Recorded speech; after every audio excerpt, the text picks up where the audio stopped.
Pada tahun 132 Hijriah, pemerintahan Bani Umayyah jatuh dan digantikan oleh pemerintahan Bani Abbasiyah. Latar belakang peristiwa ini adalah adanya revolusi Persia kepada bangsa Arab dan diajarkan kepada sekolah menengah dan atas sehingga paham ini meluas. Sedangkan menurut orientalis Wellhausen dalam Ad-Daulah Arabiyah, itu merupakan paham yang keliru karena revolusi Persia hanya kepada Bani Umayyah saja. Tujuannya berubah dari Umayyah menjadi Abbasiyah. Tahun 97 Hijriah, Bani Umayyah mengalami kekacauan di mana-mana. Banyak celah untuk musuh-musuh Bani Umayyah melaksanakan penyerangan. Celah tersebut dipandang oleh Muhammad bin Ali dan membuat rencana propaganda dan bersekutu kepada orang-orang yang membenci Bani Umayyah.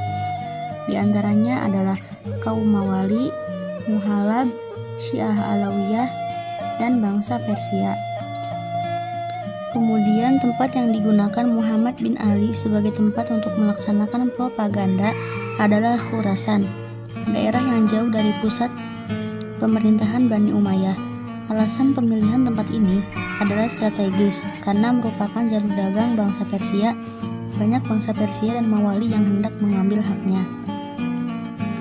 Para sejarawan membagi masa pemerintahan dinasti Abbasiyah menjadi 5 periode. Periode pertama pada tahun 132 Hijriah sampai 232 Hijriah disebut dengan pengaruh Persia pertama.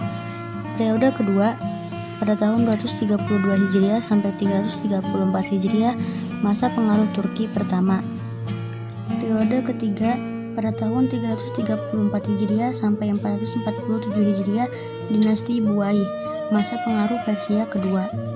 Periode keempat pada tahun 447 Hijriah sampai 590 Hijriah, dinasti Saljuk, masa Turki kedua. Dan periode kelima pada tahun 590 Hijriah sampai 656 Hijriah, yaitu pengaruh dinasti lain yang terfokus di Baghdad. Tokoh-tokoh Bani Abbasiyah. Sebelum Abul Abbas As-Saffah meninggal, ia sudah mewasiatkan siapa penggantinya, yakni saudaranya Abu Ja'far, kemudian Isa bin Musa keponakannya. Bani Abbasiyah berjumlah 37 khalifah, yaitu diantaranya adalah yang pertama yaitu Abul Abbas As-Saffah, yaitu pada tahun 749 sampai 754 Masehi. Yang kedua yaitu Abu Ja'far Al-Mansur pada tahun 754 sampai 775 Masehi. Dan Abu Ja'far Harun Ar-Rasyid pada tahun 786 sampai 809 Masehi. Dan masih banyak lagi lainnya. Selanjutnya yaitu kemajuan-kemajuan dinasti Abbasiyah. Dinasti ini mempunyai kemajuan bagi kelangsungan agama Islam, sehingga masa dinasti Abbasiyah ini dikenal dengan The Golden Age of Islam. Pada periode pertama pemerintahan Abbasiyah mencapai masa keemasan. Periode ini juga berhasil menyiapkan landasan bagi perkembangan filsafat dan ilmu pengetahuan dalam Islam. Puncak kejayaan dinasti Abbasiyah terjadi pada masa Khalifah Harun Ar-Rasyid pada tahun 786 sampai 809 Masehi dan anaknya Al-Ma'mun pada tahun 813 sampai 883 Masehi. Ketika Ar-Rasyid memerintah, negara dalam keadaan makmur, kekayaan melimpah, keamanan terjamin, walaupun ada juga pemberontakan dan luas wilayahnya mulai dari Afrika Utara hingga ke India. Pada masa ini juga didirikan perpustakaan yang diberi nama Baitul Hikam. Di dalamnya, orang dapat membaca, menulis, dan berdiskusi.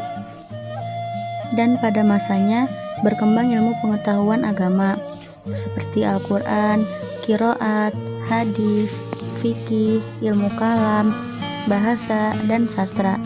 4 mazhab fikih tumbuh dan berkembang pada masa dinasti Abbasiyah.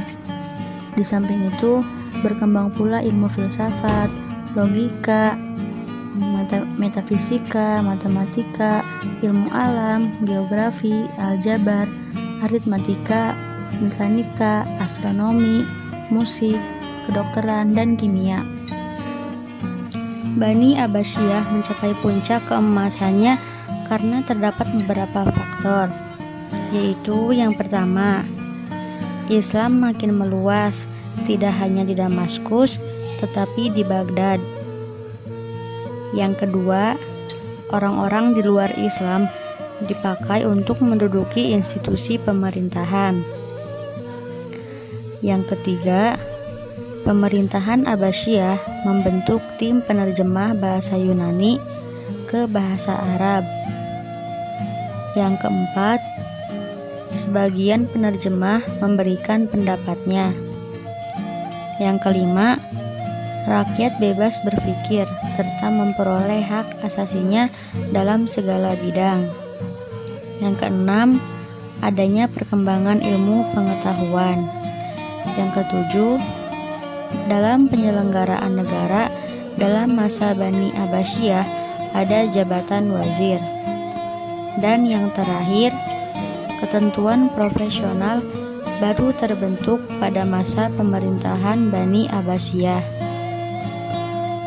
Faktor-faktor yang menyebabkan kemunduran dinasti Abbasiyah.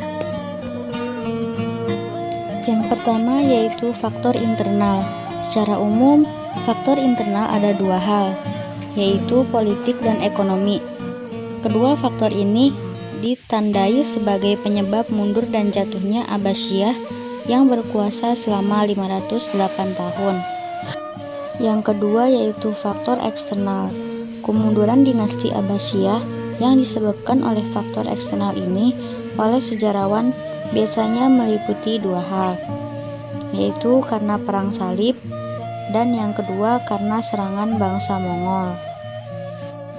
Sedangkan menurut Badri Yatim, di antara hal yang menyebabkan kemunduran daulah Bani Abbasiyah yaitu yang pertama, persaingan antar bangsa. Khalifah Abbasiyah didirikan oleh Bani Abbas yang bersekutu dengan orang-orang Persia. Persekutuan ini dilatar belakangi oleh perdamaian nasib kedua golongan itu pada masa Bani Umayyah berkuasa. Keduanya sama-sama tertindas. Setelah dinasti Abbasiyah berdiri, Bani Abbasiyah tetap mempertahankan persekutuan itu. Pada masa ini, persaingan antar bangsa menjadi pemicu untuk saling berkuasa. Yang kedua yaitu kemerosotan ekonomi. Khalifah Abbasiyah juga mengalami kemunduran di bidang ekonomi bersamaan dengan kemunduran di bidang politik. Pada periode pertama, pemerintahan Bani Abbasiyah merupakan pemerintahan yang kaya. Dana yang masuk lebih besar daripada dana yang keluar, sehingga Baitul Mal penuh dengan harta. Setelah Khalifah mengalami periode kemunduran, pendapatan negara menurun dan dengan demikian terjadi kemerosotan dalam bidang ekonomi. Yang ketiga yaitu konflik keagamaan. Fanatisme keagamaan terkait erat dengan persoalan kebangsaan. Pada periode Abbasiyah, konflik keagamaan yang muncul menjadi isu sentra sehingga mengakibatkan terjadi perpecahan. Berbagai aliran keagamaan seperti Mu'tazilah, Syiah, Ahlus Sunnah, dan kelompok-kelompok lainnya menjadikan pemerintah Abbasiyah mengalami kesulitan untuk mempersatukan berbagai paham keagamaan yang ada. Yang keempat yaitu perang salib. Perang salib merupakan sebab dari eksternal umat Islam. Perang salib yang berlangsung beberapa gelombang banyak menelan korban. Konsentrasi dan perhatian pemerintahan Abbasiyah terpecah belah untuk menghadapi tentara salib, sehingga memunculkan kelemahan-kelemahan. Yang terakhir yaitu serangan bangsa Mongol. Serangan tentara Mongol ke wilayahan kekuasaan Islam menyebabkan kekuatan Islam menjadi lemah. Apabila serangan Hulagu Khan dengan pasukan Mongol yang biadab menyebabkan kekuatan Abbasiyah menjadi lemah dan akhirnya menyerah kepada kekuatan Mongol.